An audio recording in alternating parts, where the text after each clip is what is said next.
you are joining us from in the world today, whatever time of day it is. For some of you, it might be the evening. So good evening to all of you. It's morning here in Arizona, in the United States, and it's good afternoon to some of you. Some of you might be watching from around the world in the middle of the night. So wherever you are, or if you're catching the replay, welcome, and we're happy to have you here. This show, this live stream, is called A Course in Miracles 365, Awakening to Love. And as you might imagine, if you're just joining us, this involves experiences of mine from the spiritual text, A Course in Miracles. Now, I have led workshops on A Course in Miracles and study groups and been a student for 8 years. Some of you may have been a student of this course, which has been around since the 1970s, for a lot longer than that. And in fact, I've met several of you who are probably watching this right now that are longtime students. So you and I and everyone else who has been impacted by this really profound spiritual text would be able to attest that it is a game changer. It is literally a game changer. It has been significant for me. Very significant. In fact, that's an understatement. It has been the basis of my spiritual life and practice for the past 8 years. And it just has produced the decision, actually, that I made to work on it, has produced so much positive change and transformation that it is my absolute honor and pleasure to share all of this with you. So if you're just joining me, I invite comments here on Facebook. This is a daily live stream, and because we're live, feel welcome to tell us where you're watching from, to say hello, to share, to type in comments if you'd like to. I will answer some of them if we have time here on the stream, and it's usually about a 20-minute live stream, relatively short. It is every day, so if you'd like to watch some past episodes, I would invite you to tune in to Enlightened World Network's YouTube channel. If you didn't know they have a YouTube channel, there is one. It's Enlightened World Network, and this show, A Course in Miracles 365, is archived there. I've got a playlist going, and I've been doing this for about 2 months now, and I've met so many people from all over the world. And I have to tell you, the adage that no one ever learns as much as the teacher is so true, and it's never been more true than in my experience right now. In fact, this really confirms for all of us, for me, one of the principles of A Course in Miracles is that we teach something in order to better learn it. We teach it to learn it. If you think about that, if you've ever done any teaching, whether it's in a formal setting or not in your life, you'll know that as the teacher standing up in front of a classroom, whether it's live or whether it's virtual these days, or both, you'll know that there's a lot of learning to be done. And that's what this is all about. So I'm happy to share on this journey with all of you. All right. So we've arrived here at Lesson 46 in A Course in Miracles. God is the love in which I forgive. We're going to spend at least 2 days on this. This is one caveat of the workbook for students, is that it is self-study. So you may spend as much time as you like on a given workbook exercise. There is nothing that says, nor would Jesus ever suggest, right, that you have to go through everything in complete linear fashion, 1 through 365, without taking a break or without pausing to consider something really deep. Yeah. There's nothing that says thou shalt not skip a day, or thou shalt not spend more than 1 day on a lesson that is worth hundreds of days of practice. Thousands, a lifetime. So at least 2 won't hinder us at all.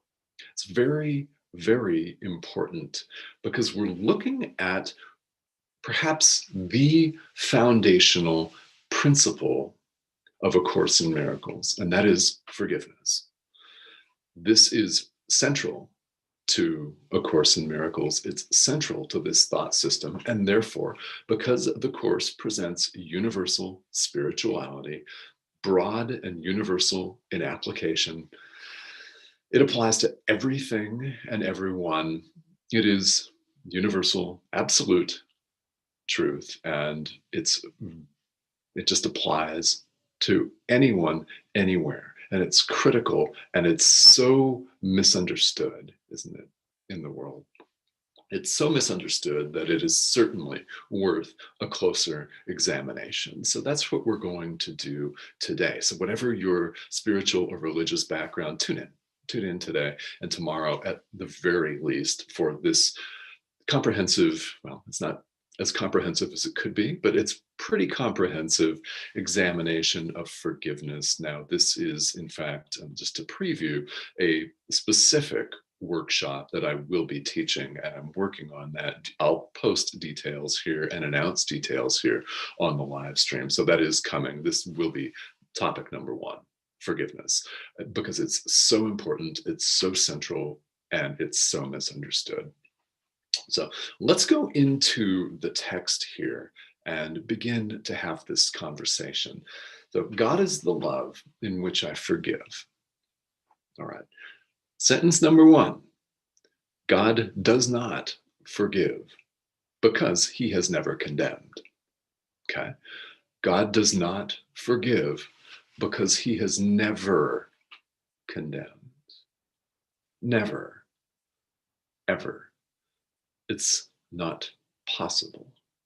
Would perfect love condemn? No. Exactly. Now, you may have been raised in a religious or a spiritual tradition that wanted you to fear God. Did you grow up saying you're God-fearing and wearing that like a badge of honor? Saying that you're saying to the world, I'm a great person. Yeah, I'm God-fearing. Fear? Really? As we know from a study of A Course in Miracles, we have a choice every moment of every day. We can choose love on the one hand, or we can choose fear. We can choose God. We can choose the ego. We can choose separation, or we can choose unity. Love our true self, life itself. We have that choice every moment of every day. If we choose not to decide that is our choice, we have never lost free will. Now, it may feel in the world like we lose it all the time. We're not in control of the situation that we would love to be in, right? We're not in control of what our elected officials do. And if you live in a place where you don't have elected officials, then you're not in control of what the people in charge there do. Right? We're not in control of things like a global pandemic. We're not in control of that. What are we in control of? How we respond to situations, how we show up for situations, and we're in control of a choice, a single choice between only two options, only two, love or fear. Everything else is a derivative of that choice. Everything else is a subset of that choice. Fear produces all kinds of conditions: depression, anxiety, frustration, fear, a sense of lack, a sense of separation, a sense of not belonging, of wanting, needing something out there. Whereas the choice of love leads to joy, laughter, ease, simplicity, certainty. Certainty. Would you like to have some certainty in your life? Would you like to have certainty? Certainty as the underpinning of everything that you do. If the answer is yes, then you're in the right place. That's all I can say. You're in the right place if that answer is yes. And I hope that it is. I really do. It's all of our choice, but I hope that that is. And I suspect, because you're watching A Course in Miracles 365 on Enlightened World Network, that you have answered that in the affirmative. Yes, that is my choice. I choose love. Now let's all understand that We have another opportunity to choose right now.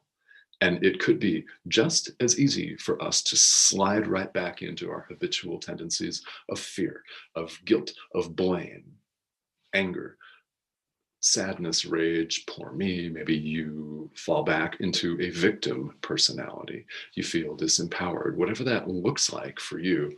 It's a choice that we make right now. God does not forgive because he is never condemned. God has no ego to be worshiped. Perfect love simply is, recognizes only itself. Before forgiveness is necessary, this is the second sentence, there has to be condemnation. So how is there condemnation? You may feel like, hey, I'm a good person. I've never condemned. Actually, yes, of course, we all have. We all have. We can all think of several moments, if we're honest with ourselves, where we lashed out at somebody else, where we blamed someone else, where we failed to forgive someone else, where we failed to forgive ourselves, where we were hard on someone else, where we kicked the dog or got mad at the cat or threw something at someone, even if you were 4 when you did it, even if you haven't done it in 20 years or more. We can all look at a situation, probably even if we're honest, today, a situation where you acted out of fear, of a sense of separation. Forgiveness, therefore, is the great need of this world, is it not? Now, if you've ever genuinely forgiven somebody, you'll know how powerful it is, how powerful the feeling is to genuinely forgive someone. Now, there are many, many obstacles that we place in the way of forgiveness here in the world, aren't there? Many things. Now, one of them that I want to talk about right now, and then, of course, as I mentioned, we'll go further into detail into forgiveness and lesson 46 tomorrow when we revisit this. It's forgiveness is misunderstood because it's not complete the way we usually do it here in the world. Now, I'll explain what I mean by that. Have you ever had maybe a parent, maybe your mother, for example, say to you, okay, I forgive you, but don't do this again. I forgive you, but if this happens again, then X will happen, right? I forgive you, but I forgive you, and if there's an and or but on the end of it, it's forgiveness the way the world usually sees it, with a condition. We find it easy sometimes to forgive certain people or certain things, certain events, maybe an animal, maybe a pet. People find it easier to forgive the dog for going to the bathroom on the carpet than they do to forgive another person or themselves. Have you forgiven a sibling of yours for something that they did to you when you were 6? Or do you remember that and harbor it and forgive other people but not them? Or forgive them for some things and not others? What we see in the Course is that forgiveness is either totally complete, it's either total or it doesn't exist. It's all or nothing. It is. It's all or nothing. Just like the choice between love or fear, it is one or the other. So either we forgive or we don't. If we don't, we experience the world of separation. Now, forgiveness, the way A Course in Miracles teaches it and talks about it, is the foundation of our very salvation, the foundation of our awakening. What happens when we forgive is massive. When we legitimately forgive. Now, A Course talks about forgiveness as overlooking error or seeing beyond a mistake that someone has made. What greater mistake could a person make than to see themselves as separate in the first place? Cutting right to the chase here. And why not? The purpose of this is to save ourselves time, possibly many lifetimes, thousands of Earth years. Doesn't matter if you believe in rebirth or not, it doesn't matter. until we no longer see ourselves as separate, we will experience ourselves as separate. Right? And this does mean, if you're wondering, if you're following along and in your mind, you're thinking, wow, this could be really, really powerful if I lean into it. Yeah, it could. It could. Forgiveness has literally changed me personally in the last 8 years since I picked up this course. I've been able to forgive people on deep levels that I had not been able to prior. And how do I do that? Well, it's just through practice and it's through willingness. A Course in Miracles talks about how little we actually need to give of ourselves to gain our own salvation, to gain our own awakening, to figure out who we really are and to actually genuinely, authentically wake up. That is what we need to do, is just have a little willingness to allow God, to allow the Holy Spirit in to run the show. We get out of our own way. And one of the things that we can do is to forgive. Now, what I say is, it is not always easy, is it, to forgive someone. You may have somebody who has legitimately abused you in your life. That may be your situation, someone that you know. It could be an ex-partner, it could be someone else. There might be some people in your life that it's easier to forgive than others. And what I would say about that is start with what you can do. One of the phrases that goes around world spirituality is start where you are. The way I take that is start with what you're capable of doing. So if all you can do right now today is forgive the dog for going pee on the carpet, then do that. Yeah, start with that. Start with that. It is not expected of us that we are able to blanket forgive people who have badly abused or mistreated us on day number one. However, with practice, actually, it is possible. We've all seen examples of how this is possible. And what happens when you commit to forgiveness and work on forgiveness is that you are utterly, utterly transformed. The other person is utterly transformed. They do not even need to know that you're forgiving them. You don't have to call somebody up and have an in-depth conversation. This is all something you can do right here. They don't have to know. No one has to know that you're doing it, and it still has impact. Why? Minds are joined. Minds are joined. This is something that is not easy for the ego to relate to. In fact, the ego would have you actively resist the fact that minds are joined. And as the Course says, there are no private thoughts.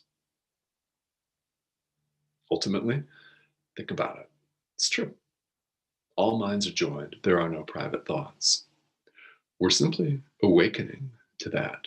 Forgiveness is one of the most profound means by which we get there. Now, I want to take some comments and questions here on this live today.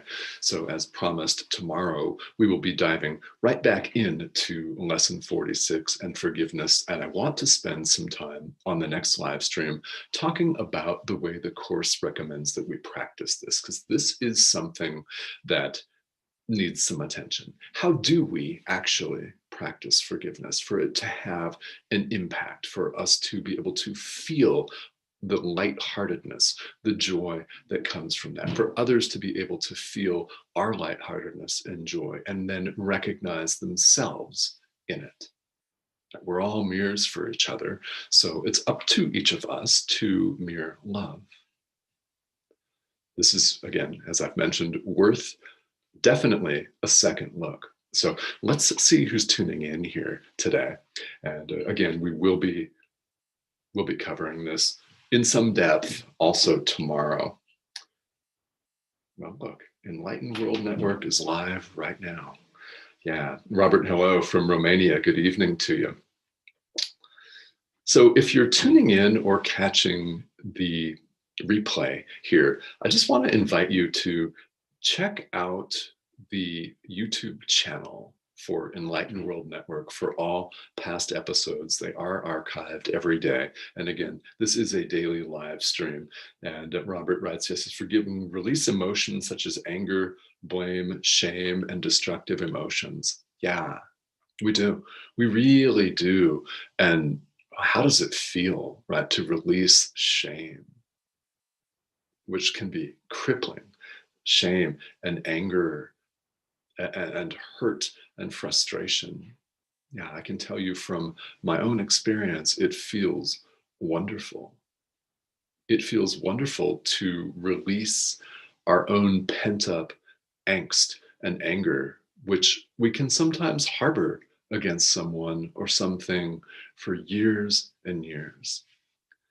Yeah, I think that we can all attest to the profound relief of having forgiven somebody, or for having come clean if we were hiding something from someone, to admit the truth. If we lied to somebody, to tell them, hey, I lied to you. Might not be a comfortable conversation to have, but that's a way that we release what no longer serves us.